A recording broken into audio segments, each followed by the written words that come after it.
அண்மை செய்தி தூத்துக்குடி மாவட்டம் ஸ்ரீவைகுண்டத்தில் தாவேகா பெண் நிர்வாகி கூட்டு பாலியல் பலாத்காரம் செய்யப்பட்டதாக எழுந்த புகாரில் தாவேகா நிர்வாகிகள் இருவர் சிறையில் அடைக்கப்பட்டுள்ளனர்.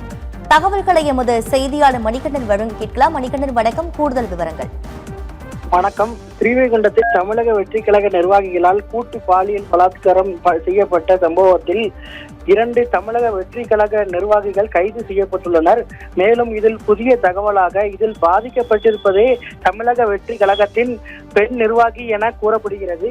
மேலும் ஸ்ரீவைகுண்டம் அருகே உள்ள ஆறுமுகமங்கலம் பகுதியைச் சேர்ந்த பாலமுருகன் என்பவர் அக்கட்சியின் இளைஞரணி அமைப்பாளராக உள்ளார். அவரது நண்பர் ராமநாதபுரம் பகுதியைச் சேர்ந்த ஜெயபால் ஆகிய இருவரும் அக்கட்சியில் நிர்வாகிகளாக உள்ள நிலையில் இவர்கள் இருவரும் அதே பகுதியைச் சேர்ந்த அக்கட்சியின் பெண் நிர்வாகி ஒருவரிடம் பணம் பெற்றதாக கூறப்படுகிறது.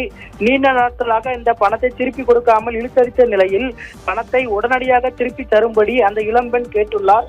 பணத்திற்கு பதிலாக உங்களுக்கு வேலை வாங்கி தருவதாக கூறி அந்த பெண்ணை காரில் அழைத்து சென்று ராமநாதபுரம் அருகே உள்ள ஏர்வாடி பகுதியில் தனியார் விடுதியில் தங்க வைத்து குளிர்பானத்தில் மயக்க மருந்து கொடுத்து கூட்டு பாலியல் பலாத்காரம் செய்ததாக கூறப்படுகிறது. இது குறித்து பாதிக்கப்பட்ட பெண் அளித்த புகாரின் பேரில் ஸ்ரீவைகுண்டம் அனைத்து மகளிர் காவல் நிலைய போலீசார் 4 பிரிவுகளின் கீழ் வழக்கு பதிவு செய்துள்ளனர்.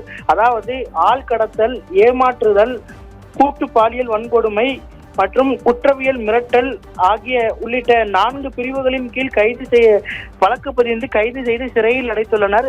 மேலும் இதில் பாதிக்கப்பட்டிருப்பது மேலும் அதே கட்சியை சேர்ந்த ஒரு பெண் நிர்வாகி தான் என வெளியான தகவல் தற்போது பெரும் அதிர்வலையை ஏற்படுத்தியுள்ளது.